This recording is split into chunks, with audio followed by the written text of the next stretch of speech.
Alô e aloha, mais um Tutti Fruta Havaiano no ar. Hoje o episódio é um tema bem recorrente e principalmente depois da pandemia. Eu vi que tinha aumentado muito os números de casos de ansiedade, depressão. A gente vai falar com a psicóloga Rayana, não é Rayane. Rayana Marques, não é isso? Eu Isso. acertei, tá vendo? Decorei, hein? Que fiquei pensando aqui, repetindo. Isso é uma estratégia da psicologia, né? A gente fica. Se apresenta aí, Rayana, tudo bom? Boa noite. Tudo bem? Meu nome é Rayana Marques, né? Sou psicóloga clínica e também escolar. Eu atuo em duas clínicas e trabalho também em uma escola. Qual é a tua abordagem? TCC. TCC, né? Isso. Diz aí, né, que a galera que não entende. TCC, Terapia cognitiva. cognitiva comportamental. E é uma terapia que ela tem muita evidência científica para trabalhar com ansiedade e depressão, né? É bem. Tem sido. Tipo, cresceu muito, não foi? O número de gente que foi de psicólogo que foi se especializar nessa área nos últimos anos, né? É, Eu tenho pra mim que antes, né? Tipo, se a gente for falar. Tu é novinha, assim, mas tu tem quantos anos de atuação É, clínica. isso. Eu sou formada desde 2015. Então já 10 anos, né? É. Pronto, nessa época, tu já terminou a faculdade e escolhesse já, a TCC? Quando a gente faz a Escolhe. psicologia, assim, a faculdade de psicologia elas são 5 anos. E Uhum. aí, quando você termina, você escolhe uma abordagem, né? E já foi de cara a abordagem que eu escolhi ainda na faculdade. Você pode mudar, né, É, durante o sim. tempo, mas foi a que eu escolhi. Porque antes a gente só escutava muito, era comportamental só a parte do behaviorismo, aquela parte, e a freudiana, né? A É, psicanálise. Vocês tinham psicanálise. a psicanálise, era até uma briga, né? Behaviorismo e psicanálise. Isso. Mas sempre teve, sempre não, existem várias abordagens. É, vê só, tu escolheu por quê? Só pra gente contextualizar, por que tu escolheu psicologia? Tu consegue definir bem assim, pô, foi por isso, isso, isso. Consigo. Eu vou tentar resumir. Resumido, sim. Eu sempre digo que a psicologia me escolheu, porque no início, A abordagem também escolhe, né? Dizem que é a abordagem que escolhe. Você é, entra e vai. eu digo que a psicologia me escolheu, porque desde o início eu não tinha isso em mente. Quando a gente sai da escola, né, a gente sai querendo trabalhar, ser bem-sucedido na nossa profissão. E aí eu pensei em ser nutricionista. E aí fiz aí a federal, mas aí não passei, fiquei em remanejamento, né, que fica lá por último. E os últimos anos, acho que terceiro ano do ensino médio, eu estudei em colégio público. A vida toda foi particular e no último ano eu optei por estudar no colégio público. E aí me veio a oportunidade, surgiu uma oportunidade de uma bolsa de estudos, né, numa escola conhecida de Camaragibe, Jarbas Passarinho. E aí eu me candidatei para tentar essa vaga numa faculdade particular, que é bem conhecida, Fafiri, e aí eu fiz essa prova. E nessa prova eu passei, né, e ganhei uma bolsa.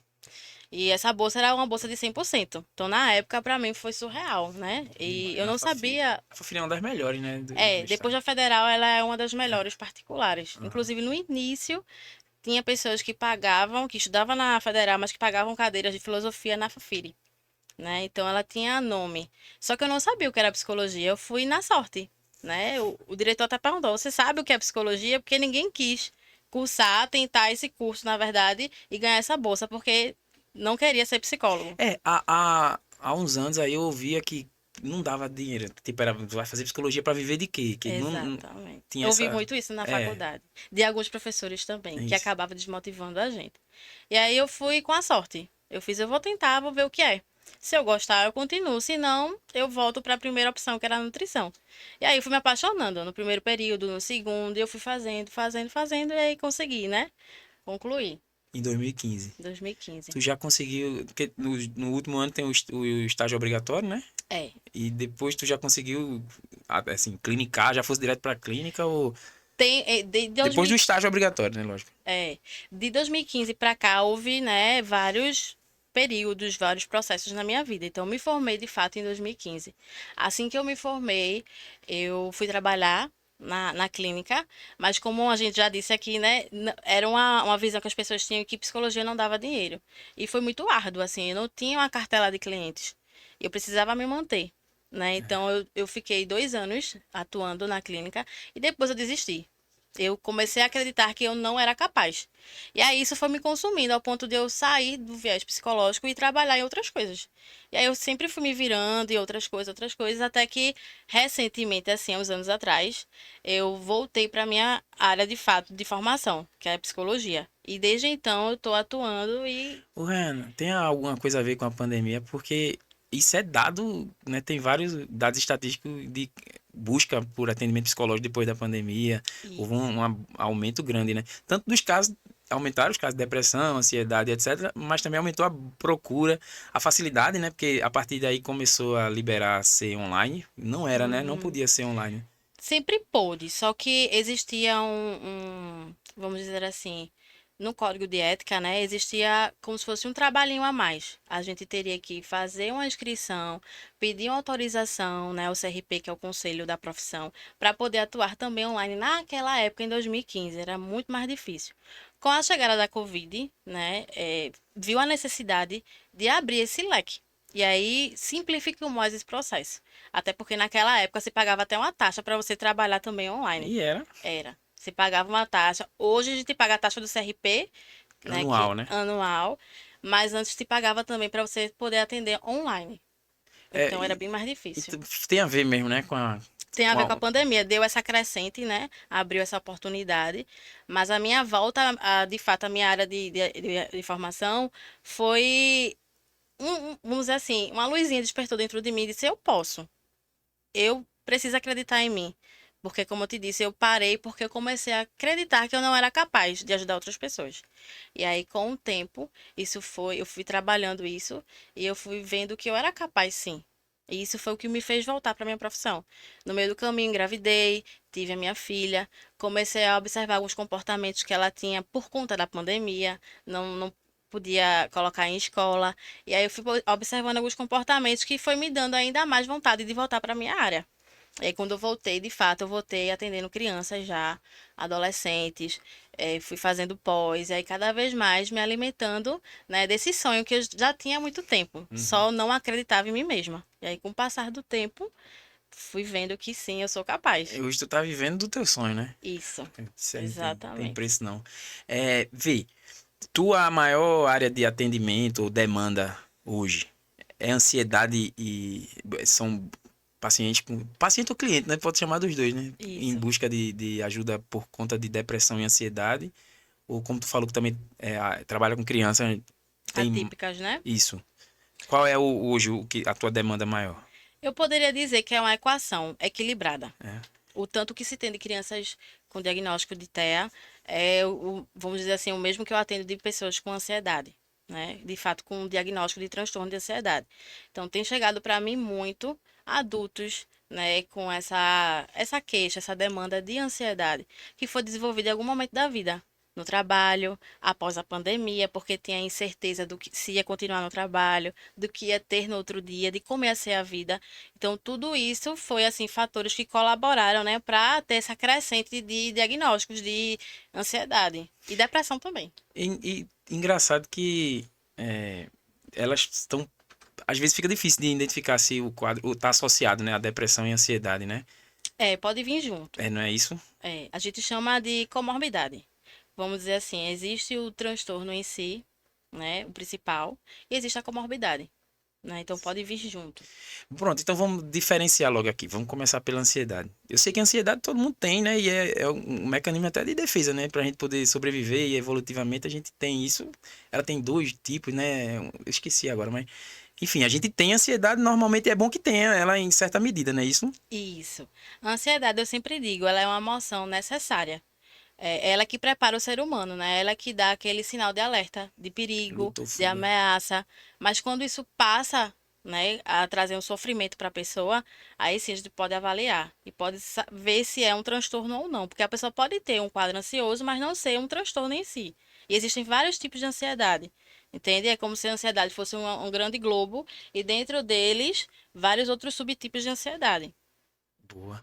Isso tu falou uma coisa que eu já conversei, acho que foi no episódio com o Múcio, os meninos, a gente brincando aqui, e o Draio falou que tinha nele, ele disse, hoje todo mundo tem TDAH, ele é comediante, aí eu sou do tempo só do TH, não tinha, não, do TH não, sem o T, né? Aí eu até comentei que, pô, pra ser transtorno, eu acho que o déficit, muita gente hoje já se diagnostica, né? Já diz assim, pô, eu tenho um TDAH.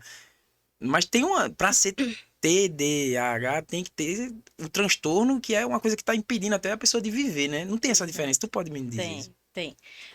Atualmente, a sociedade ela está vivendo em cima de rede social, né, de tecnologia. Então, a cada vez mais isso vai trazendo comportamentos ansiosos, certo? Mas para se chamar transtorno, a gente precisa definir muito bem isso. Então, para chegar de fato num transtorno, a gente precisa observar três pontos especiais, né? O sofrimento que a pessoa tem com aquele transtorno, se isso atrapalha a vida dela, se isso acontece com frequência, então existe um critério que a gente precisa avaliar: frequência, intensidade e sofrimento. Então, se preenche esses três critérios básicos, a gente pode chamar de transtorno. E aí, dentro deste transtorno, tem os tipos, né? Então, dentro Sim. do quadro ansioso, que tipo de ansiedade essa pessoa tem? E aí, o primeiro passo para se diagnosticar é esse: observar esses três pontos na pessoa. Chega muita gente com quadro ansioso, mas nem sempre é um diagnóstico de transtorno. A gente trabalha muito sintoma comportamental, entendeu? Então, existe o transtorno e existem esses sintomas que aparecem com a terapia, a gente consegue diminuir. Tem um psicólogo da TCC, Eslen, que eu nunca sei dizer o sobrenome dele, é Eslen Delanogar, se não me engano, alguma coisa assim. Ele tem até uns cursos e tal. E aí ele fala uma vez, eu ouvi ele falando uma vez que sobre uma cortina de fumaça, que muitas vezes ele para poder atender uma pessoa, ele vai olhar como está o sono, a alimentação e a atividade física, né, o Rotina funcionamento, a também. rotina de saúde e bem-estar dessa pessoa, até dar o diagnóstico. E tem outro, Jordan Peterson, que é um escritor canadense, ele fala no livro dele, 10 regras para a vida. Esqueci, eu tenho esse livro, né, Um Antídoto contra o Caos. E ele fala que ele reduz 95% dos casos de atendimento clínico. Ele leva para o subclínico, tipo, não precisa vir mais na clínica, ele resolve, só resolvendo esses três pontos. Exatamente. E, Né? assim, para chegar no diagnóstico, eu falei três pontos, mas parece ser avaliar assim, parece que é fácil de Sim, não, avaliar. Não é tão fácil assim. A gente precisa de uma observação clínica muito bem feita, porque o transtorno não é dado por conta de algum exame. A gente não precisa ter um exame específico para dizer é transtorno ou não é. É tudo observação clínica. Como o TEA também. É observação clínica. Não existe um exame que você prescreva, que a pessoa faça e a gente diga, é aqui. Não. Então, observação clínica. Para observar, existe aí uma técnica de entrevista que a gente faz, desde a anamnese até o processo investigativo. Então, a gente segue, né, um protocolo que se chama a entrevista semi-estruturada, que a gente faz algumas perguntas para realmente saber esses pontos que você acabou de sim. falar.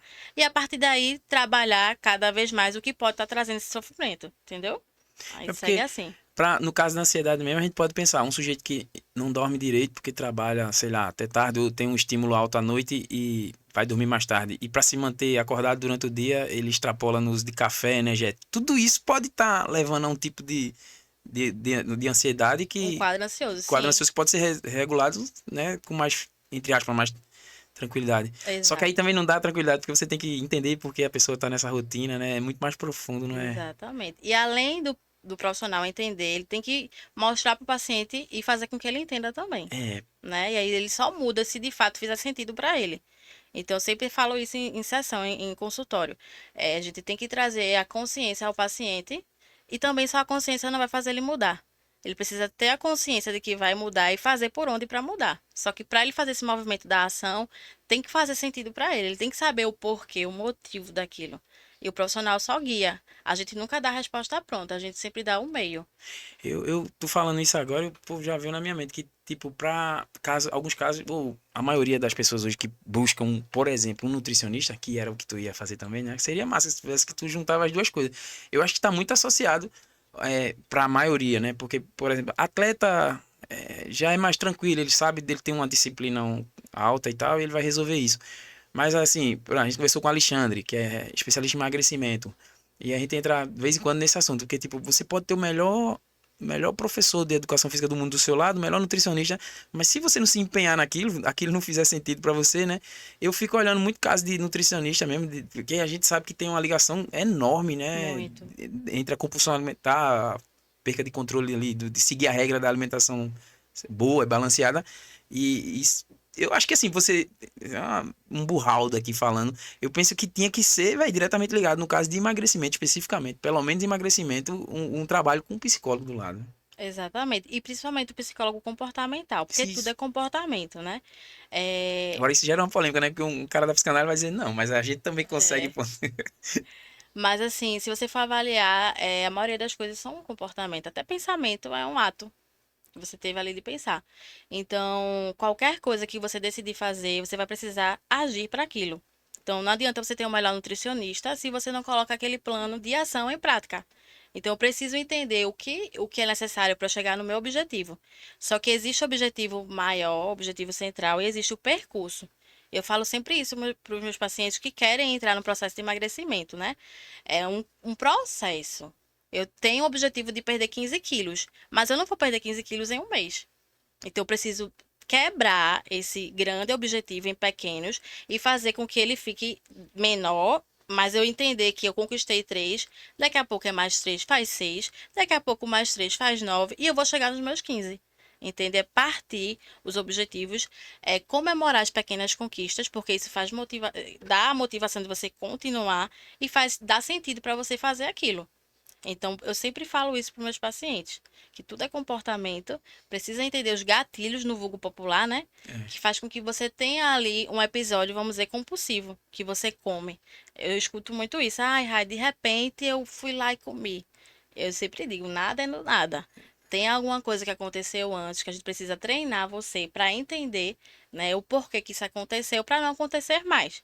E eu sempre digo, o objetivo meu como terapeuta é transformar o paciente no seu próprio psicólogo. As pessoas se assustam quando escutam isso, né? Mas isso é da terapia cognitivo comportamental, né? E educar, a psicoeducação, fazer com que a pessoa comece a investigar, a entender. Vocês explicam muito também, né? Isso. Às vezes eu me sinto até muito professora, né?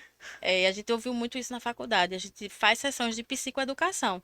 Eu tenho que ensinar o paciente o processo que ele está. Até nos quadros depressivos. As pessoas, ai, eu não tenho vontade. E realmente aquilo é uma verdade, né? Mas eu preciso mostrar para ele que não é ele, aquilo é do transtorno. Então a gente coloca a pessoa sempre em terceiro lugar. Eu entendo, fulano, que você sente isso, mas entenda que isso não é você. Isso é uma característica do transtorno que você está carregando agora. E a gente precisa separar você do transtorno para você poder se tratar, entendeu? É verdade. Esse, no caso da alimentação, é engraçado que ninguém tem compulsão por alface, né? Ah, agora eu vou comer uma É, panela de alface. porque não é É sempre palativo. alguma coisa que tenha muita caloria, hiperpalatável, que chama esse tipo de alimento. E Exatamente. aí pode estar muito direcionada àquela parada infantil, como é que chama? Paladar infantil, né? Sim, pode Nesse ser. momento de compulsão pode estar muito ligado a isso. Você vai disparar alguma coisa que vai querer comer, não é E o alface. o doce em si, ele desperta no cérebro, né? Ah, Ali, açúcar. é isso. E aquela sensação para o nosso cérebro é muito prazerosa. É parecido com droga, né? Tem uma aparênciazinha com o mesmo que acontece com a. Vai despertar ali o prazer momentâneo. Mas aí o depois. É, e o engraçado é que, tipo, o nível de dopamina dispara muitas vezes, não quando você tá comendo o doce, ou a coisa que não era, entre aspas, pra você comer. É, tipo, tem muita gente que diz que o maior pico ali é quando tá indo buscar a pizza ou quando vai pedir a pizza, porque é muito comum você ouvir gente que tá, enquanto tá comendo, tá arrependido. Eu já vi até em filme, a pessoa comendo e sabendo que não é pra comer e, poxa, enquanto tá comendo, deveria estar no pico máximo, né, de dopamina ali, mas não é. É muitas vezes até na hora de pegar a pizza ali na mão do cara, velho. Exatamente, é adrenalina, né? Se consegue controlar, né, através do comportamento, o que estimula, é o que tu tava falando, de É, identificar os isso. gatilhos, né? Eu não sei quem é o cara que eu vi que ele falava que chegava, identificava que ele, uma fase da vida dele, ele chegava, deitava no sofá, quando chegava do trabalho, pedia uma pizza. E ele tava engordando, é bem conhecido ele no YouTube. Ele disse que neurocientista ele, neurocientista. E aí ele falou que identificou que era sentar no sofá. Parece tão besteira, mas ele começou a mudar isso, passar direto pro banheiro, Exato. e isso já não pedia pizza. Ele já ia ter que fazer outra coisa. Pequenos comportamentos que estão ligados, né? E isso diz muito sobre as emoções, né? Porque com certeza desperta um gatilho ali emocional. E aí você quer alcançar aquele prazer imediato. E aí você esquece, né, do seu objetivo final. Então a terapia cognitiva ela trabalha muito isso, essa consciência comportamental do que eu posso fazer, do que eu não posso, do que eu devo, né? E é muito aí. Tu acha que hoje em dia, assim, a gente escuta muito falar de de ansiedade, depressão e o próprio TEA? Porque hoje a gente tem acesso à informação ou isso, tipo, teve um aumento mesmo? Tu acha que hoje em dia se tem mais casos? Sempre existiu, É, né? Mas com a chegada da informação, claro que virou um boom, né? Os diagnósticos. Mas sempre existiu. Porque se você for puxar na memória, eu falo muito isso até quando eu vou dar feedbacks, né? Quando a gente vai dar feedback de crianças que são autistas, né? É muito difícil esse momento, porque os pais acreditam que ali é o fim. Quando a gente vai dar de fato o diagnóstico e dizer que aquela criança ela tem, né, o transtorno no espectro. Então, é muito difícil fazer isso. O que é que eu faço? Eu tento ao máximo sensibilizar a mãe, né, e o pai do que é aquilo. E eu sempre digo, ó, isso sempre existiu. Se você for voltar a sua mente na infância, você vai lembrar que teve um vizinho, um na amigo, escola. né? Que tem aquela pessoa que era mais limitada. Só que o que acontecia antes? As pessoas escondiam. Sabe aquela pessoa que era limitada da família, mas as pessoas escondiam? Porque se você voltar na memória, eu lembro, teve vizinhos meus que eu lembro que acontecia isso. Fulano, hoje eu me recordando, eu digo, fulano provavelmente era autista, mas a família escondia. Ele não socializava. Então, a chance dessa pessoa se desenvolver na sociedade era muito pequena, porque ela não se dava a chance para ela, entende? Então, tento ir por esse caminho.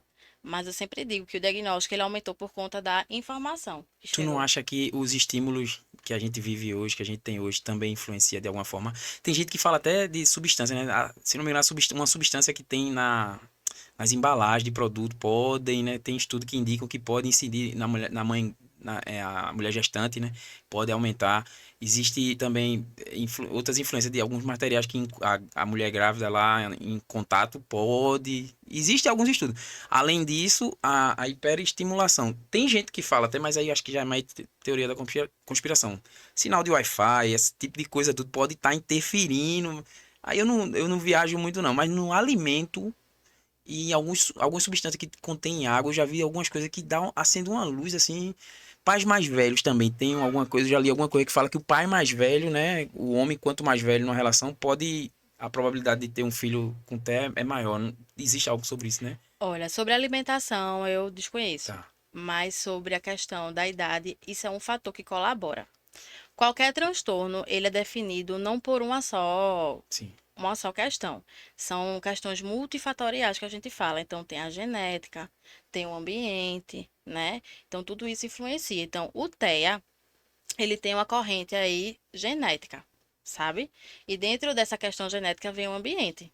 Aí Que é o vem que vai também estimular, né? a idade, sabe? Dos pais, quando gerou e quando a mãe de fato teve o parto, a forma como foi esse parto, como foi o estímulo dessa criança também, porque existem os níveis, né? Nível de suporte um, 2 e 3. E aí, dentro desses níveis, tem algumas dificuldades verbais, não verbais, comportamentais, alguns comportamentos disruptivos que a gente chama. Então, dentro de cada nível tem a sua dificuldade. Mas o que define o TEA não é um fator só, São são vários. vários. Então, entra aí a idade. Tu falou da gestação e até enquanto tá na barriga, né? Você já tem, a criança já Isso. sente alguma. Mãe que se expôs, né, a alguma substância ilícita, Isso. né? Questões de estresse Era emocional. isso que eu ia perguntar, né? Durante a gestação, isso influencia diretamente, né? Isso. Aí o que acontece, né? Isso pode ser um fator que ajude a desenvolver ou não. Mas eu sempre gosto de dar um exemplo para ficar bem claro, né? Para os meus pacientes. Aí eu gosto de dar o exemplo da seguinte forma. Imagina que a gente, ser humano, é como se fosse. Quando a gente quer fazer um bolo de chocolate, a gente precisa de vários ingredientes. Então, imagina que o ser humano é esse bolo de chocolate. E dentro desse bolo de chocolate tem vários ingredientes: a manteiga, o queijo, o ovo. E eu preciso de um forno para que esse bolo cresça. Então, se eu não tiver um forno, que significa o ambiente, esse transtorno não vai se desenvolver. Então, para que ele se desenvolva, eu preciso dos ingredientes e do forno. Então, o forno é o ambiente e os ingredientes são todos os outros fatores. Fator emocional, fator genético, fator da idade, condições da gestação, do parto, entende? Então, quando eu tenho tudo isso em conjunto, é possível que eu tenha um transtorno ali. São muitas variáveis. Exato. E não É, tem um exame que a gente diga, né? Existem muitos casos que os pais chegam até mim, mas o médico passou um exame e tal, tal, tal. Eu disse, ó, o exame é feito para descartar a possibilidade de ser um TEA ou não. né?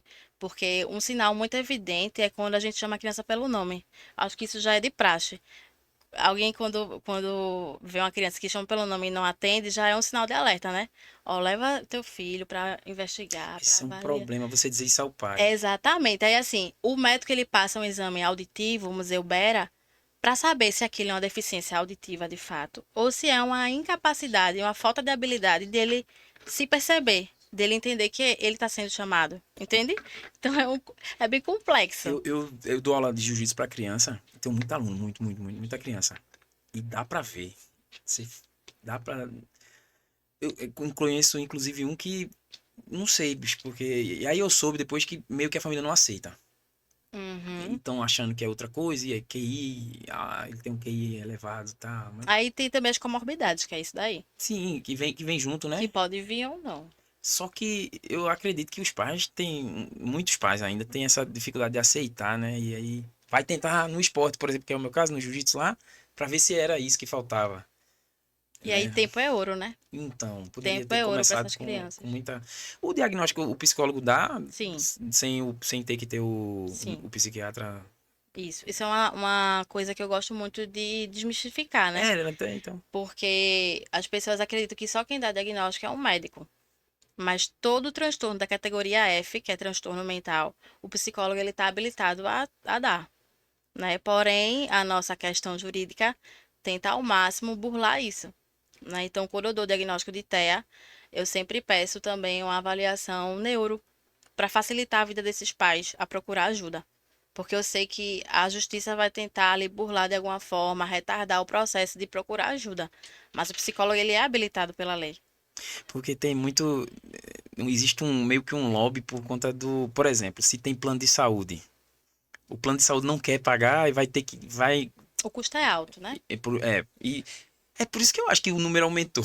Ah, mas não sei se é o acesso a. É muita coisa para entender também. Se é o acesso a plano de saúde que melhorou a qualidade de vida e agora você tem mais.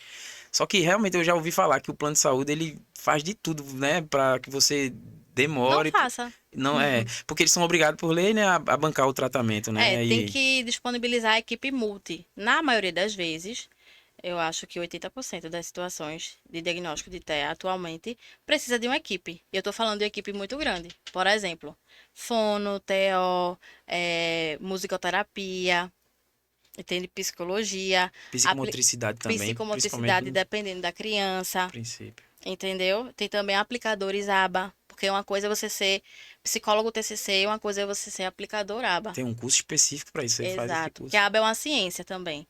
Então a aba ela trabalha principalmente a parte comportamental. Mas a aba já não precisa de formação acadêmica, né?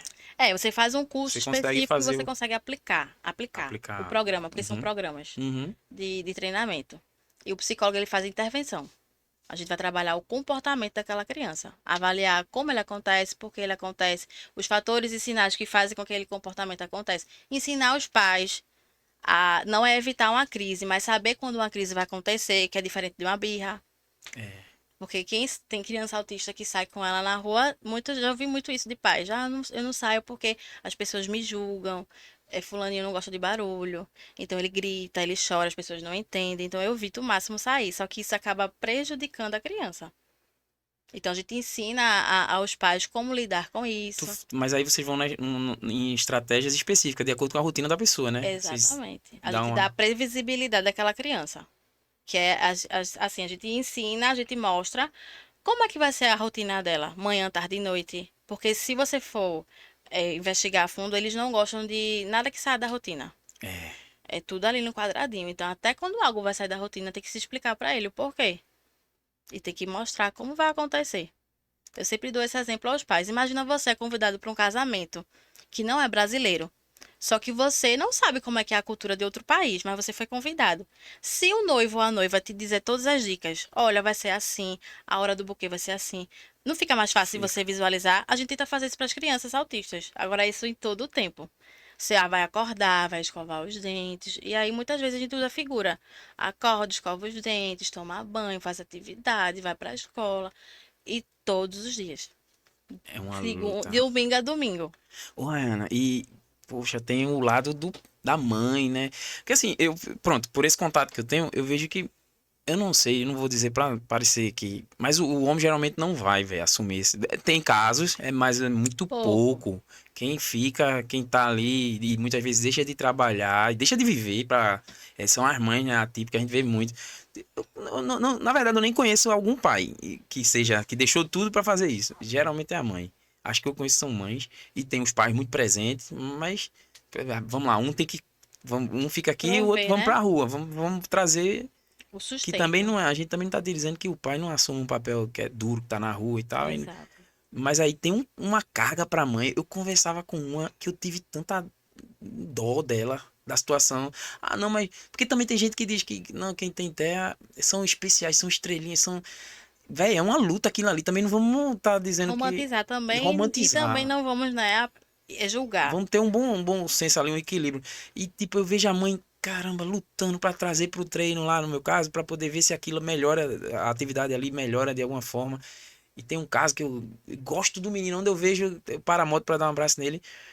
E não teve, eu não consegui. Eu fiquei até triste por não ter conseguido ajudar mais lá. E ela falou comigo que tava levando e tava melhorando o comportamento dele. Porque ele tava tirando a roupa no meio do tatame. Tão alegre ele, velho. Era tão bom ficar com ele. Só que tinha hora que ele não seguia a regra e não tinha como você. E eu olhava a mãe cansada, sabe? Gente boa ela, velho. Tá lutando aí pra tá levando. Acorda de 4 da manhã, leva. O carro pega, leva. As mães, né, atípicas, pais atípicos, também tem que ter um cuidado, né, com o lado Muito, emocional. muito, muito grande. Eu sempre digo que as mães, elas precisam de acompanhamento psicológico para lidar com essa rotina, para lidar com o julgamento Tem que alheio, estar. né? E cada criança, ela é diferente. Existe o transtorno e existe a forma como esse transtorno se manifesta naquela pessoa. Então, assim, cada criança autista, para mim, ela é diferente, entende? Então, a gente tenta entender a rotina daquela família, para trabalhar aos pouquinhos, porque ninguém muda de repente, né? Então, tem crianças que eu atendo na clínica que elas vão de segunda a sexta, de 8 da manhã às 11, meio-dia. Elas passam a manhã inteira de segunda a sexta na clínica. São mais de 20 horas de terapia. À tarde elas têm escola. E tem que ter um AT nessa escola. Então imagina a rotina dessa mãe. Que elas têm que ficar lá aguardando essa criança, elas não podem sair da recepção. Então, o que é que elas fazem nesse momento? Né? É um momento ocioso. E ali desperta ansiedade, julgamento. Entende? Então, elas precisam de acolhimento também. Adoece a família praticamente. Exatamente. E estudos já falam que o sofrimento de uma mãe atípica é igual ao de um soldado de guerra. Não tem descanso. O Não pós-traumático de tem guerra é descanso. louco, né? Porque os caras ficam ali, nunca mais tem a. Exatamente. Até tem um olhar de mil, não sei o que, que eles mudam, nunca mais tem a mesma Você expressão. fica em alerta o tempo todo. Então, elas não conseguem relaxar. Entende? Você vê, né? Elas mudam a fisionomia, assim, às vezes deixa de se cuidar da beleza, dos cuidados que ela tinha E antes. isso mexe com a mulher, mexe Mexe, com a é. autoestima, A gente né? conversou uma vez, um dia com uma menina aqui que falou sobre beleza e cosmética e ela falou dessa parte aí que isso mexe muito com a mulher. Mesmo ela não. E você falou um ponto muito importante, assim, os pais, né? Tem pais que realmente dividem, vão atrás de sustento para poder manter a família, mas tem os que abandonam quando recebe diagnóstico. Eu acho que a maioria. Eu não, a gente não tem como precisar isso, mas só de conhecer, de andar assim, de ver, pelo. Sei lá, é muito difícil. Os E a caras. mãe solo, ela desiste mais fácil. A mãe solo, ela não tem rede de apoio. E aí? Né? Então, assim, é uma realidade muito difícil. A gente tenta dar o nosso máximo. A família tem que continuar o que a gente começa na clínica e é a parte mais difícil, né? A gente fazer esse trabalho de formiguinha, porque é um ganho a cada 1%, assim. É 1% de fato todo dia.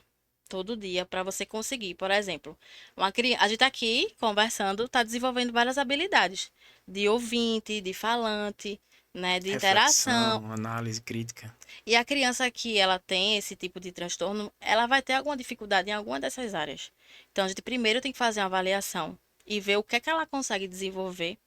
E dentro do que ela não consegue desenvolver, a gente trabalha intervenções para que ela consiga desenvolver. Por exemplo, o judô é um esporte em conjunto. Judô, jiu-jitsu. Mas tem crianças atípicas que elas precisam primeiro ter o contato só, desenvolver as regras, criar essa habilidade para depois ela ir para o social. Aí eu entro num ponto que eu sei disso, tenho ciência disso.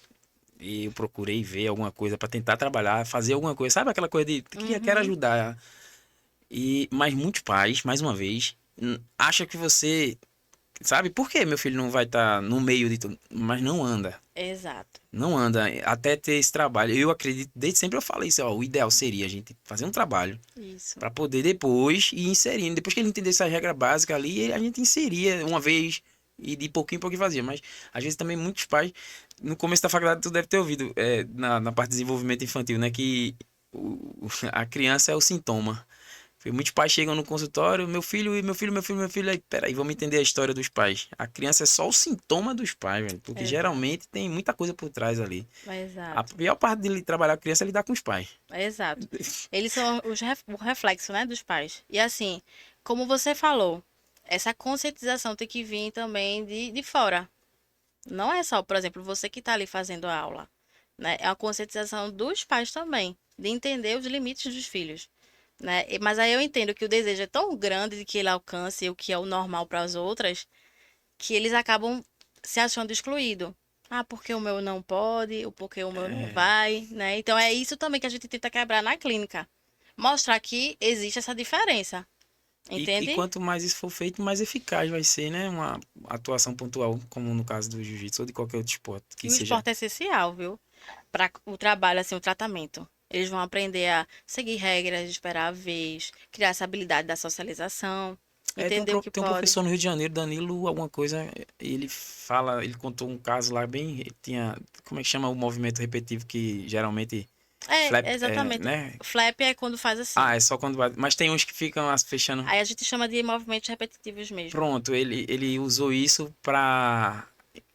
Ele usou desse artifício já pra ajudar a instruir a pegar no kimono. E aí ele fez um trabalhozinho com pegadores e a criança já usava esse mesmo movimento, mas ele só pôde fazer isso porque foi com um só ali. E ele percebeu, né? Ele é especialista nessa área, Ah, de criança então com autismo. ótimo. Depois eu te mando. Ele fez uma associação, pareamento que a gente chama. Ele é, Um ele. estímulo, ele associou a um, ele deu uma função, um estímulo. E a Uhum. gente faz isso em terapia.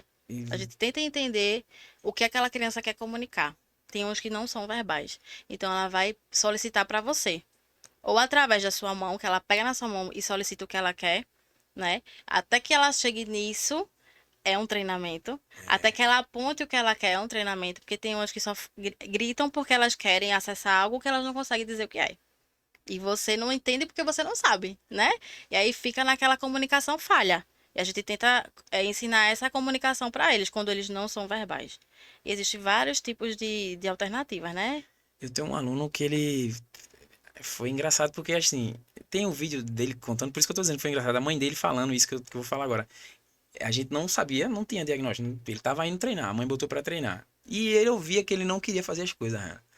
Eu pegava no pé dele, não, você vai fazer os exercícios. Às vezes ele chorava, eu disse, não, vá, faça 5, que era pra fazer 10, faça 10, era quando era 20. E tratava ele como, eu não sabia, nem os pais sabiam, e a gente tratava ele como se fosse preguiça. E realmente, às vezes a gente foi muito duro com ele, como é com todo mundo.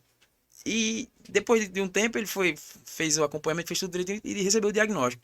A mãe dele fala que foi bom. Eu não tô dizendo que isso é o certo, mas e ali naquele caso específico foi bom porque hoje ele me ajuda. Ele fez 14 anos. Ele tá maior que eu. Ele começou pequenininho, já faz 5 anos que ele tá treinando comigo. A faixa dele, ele é um dos primeiros. Tem outra menina que em vez de ter a tarja preta, tem a tarja com o desenho lá do autismo, do que representa. E ele puxa o treino, às vezes eu vá, puxa aí, ele puxa o alongamento, faz tudo. Ele tem o problema para falar lá, dificuldade, mas Da ele consegue fala, se né? comunicar. Aí a gente morre de rir. Ele assumiu o lugar, é muito bonito. O Kaique, ele entendeu, ele sabe, ele diz, eu tenho isso, ele fala tudo direitinho. E ele faz disso graça. Ele brinca. Ele, às vezes a gente sabe, eu já sei, por estar convivendo muito com ele, que ele tá trocando o nome de propósito, mas ele sabe o nome certo. Mas ele fala muito o nome, mas é o nome de um carro, ele diz o nome errado. Mas ele gosta de fazer Uhum. a graça, ele sabe que. E a mãe não sabia até saber, de um certo modo foi bom. A gente conseguiu tirar o melhor dele. Exatamente. E existe também, como eu falei antes, a comorbidade. Porque tem o TEA, e dentro do TEA também pode ter outras comorbidades, como o TDAH, que é muito comum vir um TDAH junto com o TEA. Que também pode vir altas habilidades, como também pode vir DI, que é deficiência intelectual. Então, só para você entender como é complexo a gente fazer um diagnóstico de uma criança. Quer dizer, qualquer tipo de diagnóstico, né? Então, o TDAH ele vai estar atrelado à falta de atenção, à distração. que aí tem a ver com o funcionamento do cérebro. Não é porque a pessoa quer ser daquele jeito, é porque o cérebro dela tem uma Tem forma de estímulos em funcionar. áreas mais do que em outras, né? Exatamente. Na verdade, acontece na parte pré-frontal do cérebro. É como se fosse uma demora da informação chegar. E isso faz com que a gente se perca. Eu digo a gente, porque eu também tenho TDAH. Então, é difícil a gente entender, sabe? É o pré-frontal, é? É o É pré-frontal. o que também regula, né? Por isso que às vezes eles fazem coisas sem medir a Exatamente. consequência, né? Exatamente. E a gente tem muito questão sensorial, né? Olfativa, auditiva. Então, existem estratégias sensoriais que ajudam o TDAH e T a se regular. Pode ser um movimento repetitivo, pode ser um cheiro, sabe? Pode ser um barulho específico. Então, existem estratégias que regulam a criança, né, a funcionar melhor, entende? Quando é que chama de desregular ou de quando a criança tem uma falta de com TEA, tem Uma um nome, crise, é né? É crise, chama desregulação é emocional ou desregulação, né? sensorial. E, Sim, é, acontece sempre quando algo sai fora do planejado na cabecinha deles. eu conheci um que eu conheço o pai dela e ela sempre anda com ele e ela vai usando um fone e É, ela pode ser o fica. abafador, que o dela já é uma questão auditiva, que é mais sensível. Tem outros que é mais olfativa. Tem outros que é mais visuais. Tu já viu um vídeo que simula a visão de uma criança no Já, shopping e a atenção parece um super-herói, né? exatamente. E eu fico imaginando como é angustiante, né? Então, Como eu trabalho em escola também, eu já apresentei aquele vídeo em salas, nas sim, salas, para que eles, os que não têm, né, tenha. diagnóstico, entendam e acolham quem tem. Porque é muito difícil você ser o diferente e ter que se incluir numa turma. Então, eu tento fazer essa sensibilização com eles. E eu trabalho desde o infantil até o médio. Então, existem alunos no terceiro ano médio que já vão se preparar para a vida adulta e que têm diagnóstico de TEA. E aí, como é que eles vão, quando terminar o ensino médio, como é que eles vão para uma faculdade? Né? Então, eles precisam estar muito bem preparados emocionalmente, autoestima, tudo isso. Entende? Ó, voltando só um pouquinho, foi bom também. Eu até achei que a gente ia falar menos de terra. Mas voltando pra ansiedade.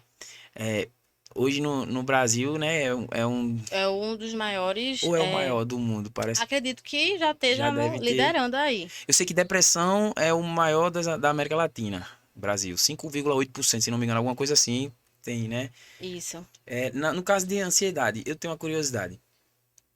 É, tem um nível de ansiedade que é tão alto, né, que... Como é que chama que ele é ligado a pensamento de morte? A crise de Ideação suicida. pânico. Não, a crise de pânico. Porque Certo. a gente tem um medo dali enorme da morte, né?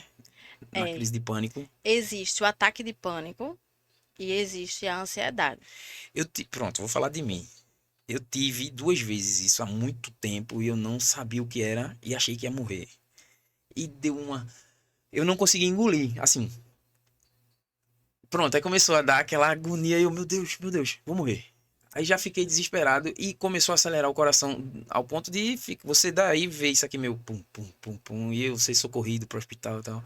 Inclusive nessa noite eu lembro que eu não conseguia dormir. Eu fiquei no sofá com a televisão ligada porque eu tinha medo de dormir e morrer. Eu tive isso outra vez, já no interior, e eu sei porque foi nessa segunda vez, e estava diretamente associado ao uso de bebida, e foi quando deu. E eu fui socorrido, e nessa segunda vez aquilo.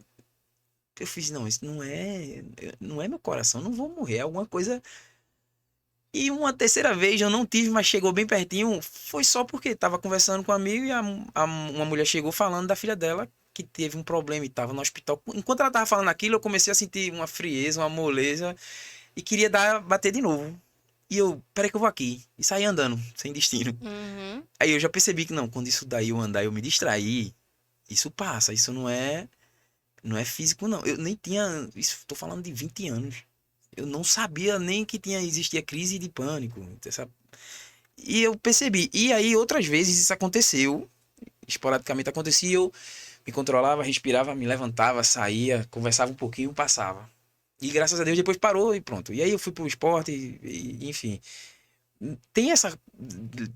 Quando é assim, diretamente ligado a um medo da morte, é crise de pânico, é o que é isso? É, você provavelmente pode ter tido um episódio ou alguns episódios de ataque de pânico, que a gente chama. Ataque. É. Aí o ataque de pânico, ele vem muitas vezes do nada. as pessoas dizem, né? Mas é como você mesmo disse. Primeiro acontece algo que desperta esse gatilho que você não consegue identificar na hora e causa essa hiperventilação, que é o aceleramento do coração. Então, isso manda a informação para o seu cérebro de que você não está bem, de que você pode morrer sem ar. Porque essa é a informação do seu corpo. Isso está te preparando para um momento ou de fuga ou de luta. Entende? Quando os seus níveis estão bem altos, né? Então, na terapia, a gente ensina o paciente a racionalizar as piadas, que eu acabei dando esse nome, a racionalizar isso.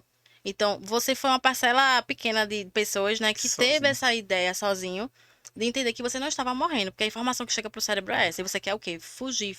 Entra em processo de luta ou fuga. E aí você quer se livrar daquilo, e se livrar não resolve o problema. Você precisa entender que você não vai morrer, que aquilo vai passar, que aquilo não é para sempre, e você começa a fazer a respiração correta, que a gente também ensina ao paciente isso.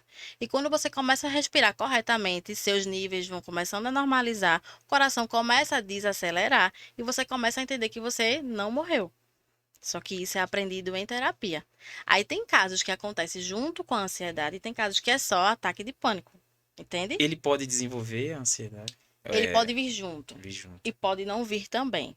Aí você pode até perguntar: existe todo caso de ansiedade, existe medicação? Existe, mas nem todo caso é necessário. A gente faz a avaliação. A gente vê como é que é essa ansiedade, se essa é uma ansiedade momentânea, episódica, que a gente chama, né? Se ela é um transtorno em si. E aí começa a avaliar. A gente começa a ver o nível de sofrimento e prejuízo daquela pessoa e a intensidade com que aquilo acontece. E aí, provavelmente, quando isso está muito desequilibrado e a gente não consegue resolver com técnicas comportamentais, a gente também caminha para um psiquiatra. Aí é o momento que entra a medicação. Só que só a medicação não vai trazer resultado, também só a terapia não vai nesses casos. Tem que ser um conjunto. Tem que ser em conjunto.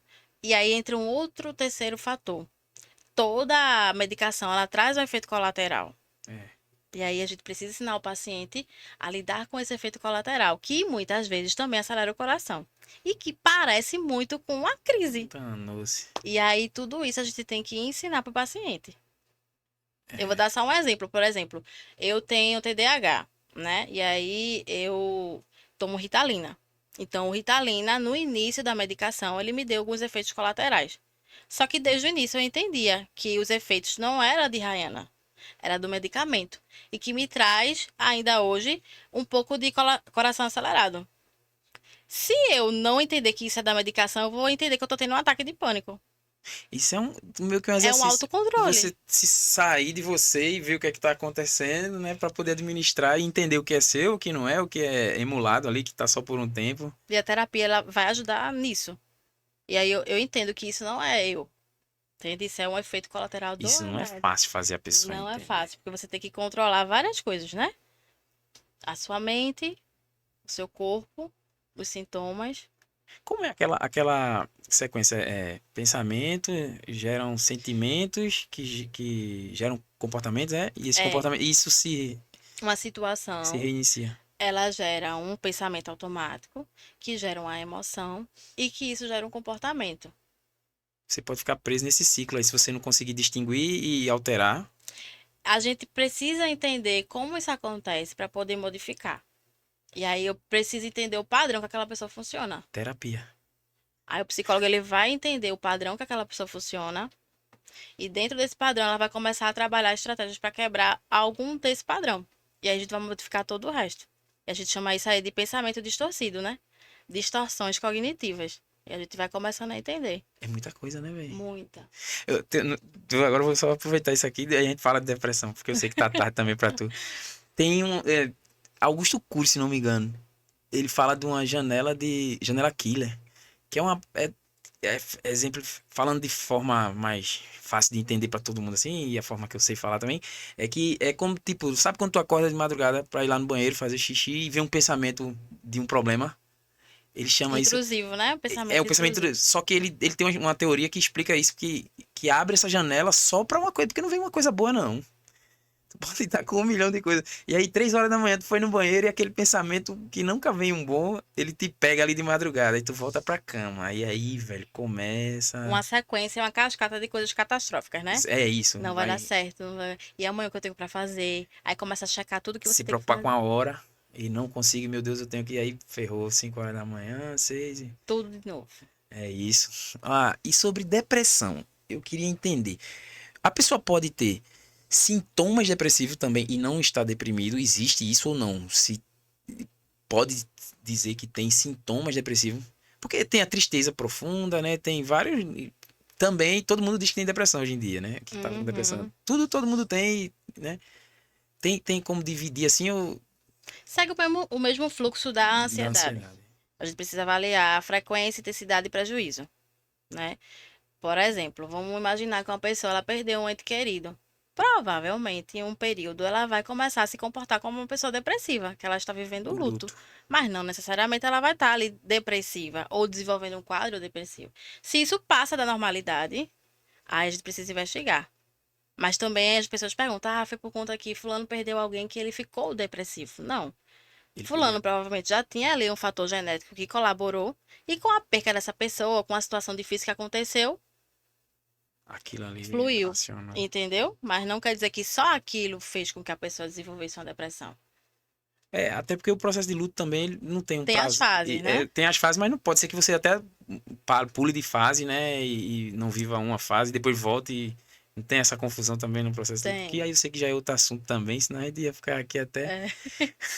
Assim, tipo, dica rápida pra quem tá no trânsito e tem uma crise, né? Chama de crise de ansiedade ou é um episódio de ansiedade? Essa da O, o, respiração. o vulgo popular é crise Crise de ansiedade, é crise de é pânico, episódio. mas o nome mesmo técnico é ataque de pânico, Ataque de pânico. né? E as pessoas associam o ataque de pânico a uma crise de ansiedade. E não é, né? Na técnica. Mas quando o paciente chega falando isso pra gente, a gente consegue entender, É. claro. Mas assim, precisa que você entenda, como eu disse a você, você é uma pequena parcela, né? Que conseguiu Tá. racionalizar isso, entender que isso foi um momento que ia passar e você começou a desenvolver uma estratégia, né? Então, a primeira dica que eu dou é você se conhecer, se entender. Se você tá sentindo, porque sempre vem os sintomas antes. Se você tá sentindo um pouquinho de formigamento na mão, o coração começa a acelerar, você começar a ter a sensação de que pode ter um ataque de pânico, aí você começa a fazer as técnicas, que a gente ensina também isso na sessão, né? É fazer a respiração diafragmática, que é respirar pelo nariz devagar, conta até 3, até 5, pausa, solta pela boca devagar e vai fazendo isso repetidas vezes, até que você acalme e estabilize os batimentos cardíacos.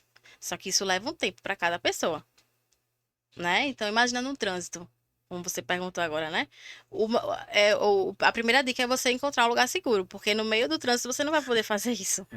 né? Então, coloca num lugar seguro e faz a respiração, entende? E eu sempre digo aos pacientes, fazer na hora ajuda muito, mas você precisa treinar fora daquele momento de crise.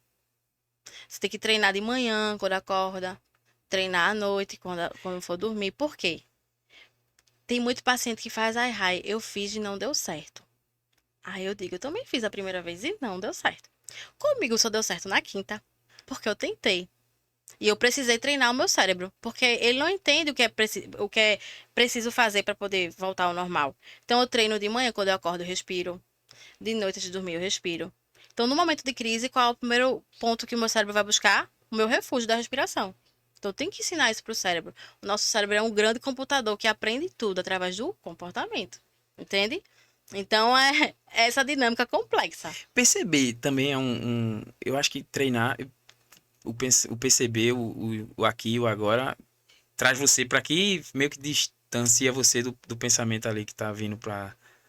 Por exemplo, eu já vi dica de você contar a quanto. Então, tem 1, 2, 3 copos. Enquanto você tá. Isso, a gente Eu chama olho de. pra televisão, tem óculos, olhar onde eu tô, tem que notar tudo. Isso aqui me traz pra cá e eu termino me afastando daquela. Isso Também se é uma. chama. É uma técnica. Eu faço essa, nunca mais tive não, mas eu faço isso pra me manter mais aqui, porque às vezes você tá aqui, eu tô pensando em 300 mil coisas. Aí eu, não, peraí, o que é que tem aqui? Aí eu fico contando tudo que tem na sala e tal. E é legal que você começa a ficar bem, decorar tudo, saber do que é que. Perceber É, mais, né? É uma Isso estratégia, é uma né? estratégia. Se chama atenção plena. Atenção plena. Você está voltado a você mesmo plenamente. E aí eu até acrescento assim nessa estratégia algumas outras coisas que ajudam também, que a gente chama, eu chamo de técnica dos cinco sentidos. A gente tem cinco sentidos, né? Olfato, paladar, auditivo. Então eu começo a ensinar meus pacientes esses cinco sentidos. Qual é a dica? Utilizando essa que você acabou de dizer. Eu são cinco, eu uso muita mãozinha. Tem até uma mãozinha de plástico lá para poder ensinar para eles. Então, primeiro ponto, eu observo cinco coisas que tem aqui que eu posso enxergar: um ar-condicionado, uma luz. Isso vai me trazendo, né, para cá. Aí depois, quatro coisas que eu posso escutar, sabe? E vai Sim. diminuindo. Três coisas que eu posso ouvir. Eu já falei, né? Ouvir. Não, Escutar, não falou. ouvir, ver. E por último, eu gosto sempre. Você percebeu que eu chego com um chicletinho, né? Sim. De ter algo para colocar na boca, alguma coisa gustativa.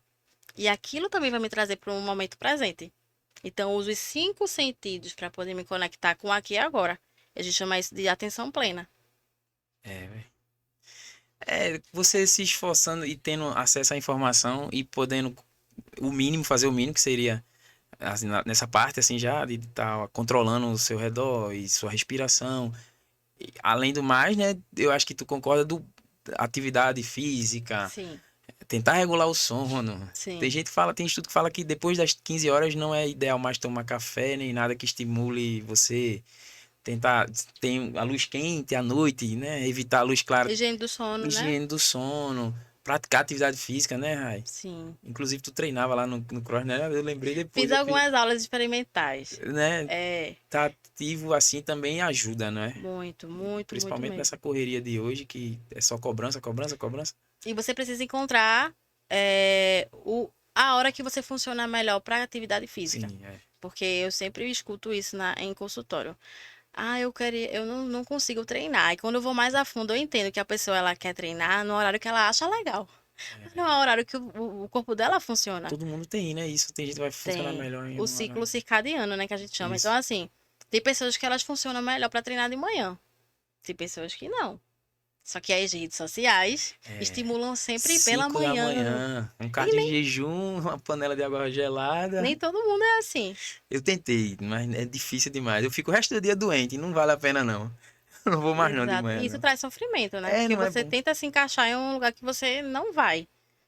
E aí é isso. Ai, a gente tem assunto para 10 episódios aí. É, Sempre que tiver algum assunto que tiver em voga, que tiver falando, eu vou te chamar aqui pra gente obrigada. especificar e trocar assunto sobre isso. Onde é que o pessoal te encontra? Como é que o pessoal te encontra? Qual a tua rede social? Quem precisar falar contigo? Pronto, minha rede social é Rayana, PC Rayana Marques.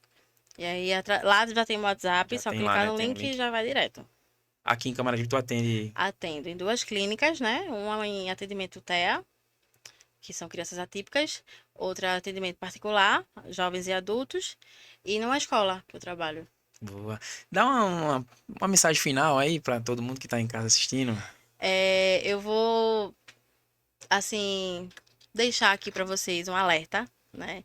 Quando vocês começarem a perceber que algo não está indo bem, vocês não hesitar em procurar ajuda, porque a gente tende a querer procurar ajuda quando já está pegando fogo, né? Eu recebo muito isso na clínica. As pessoas esperam chegar no limite para poder reconhecer que precisam de ajuda. Então, não se sintam envergonhados em pedir ajuda. Então, sentiu alguma coisa que não está indo bem, está vendo que tem algo te atrapalhando, te trazendo prejuízo, procura ajuda. Boa, muito obrigado, viu, pelo esforço de estar aqui uma hora Obrigada. dessa, cansada depois do dia todo. Até mais. Obrigada. Não esquece de dar o like, segue Rai lá, segue a gente no Insta e no YouTube. Valeu, até mais. Obrigada.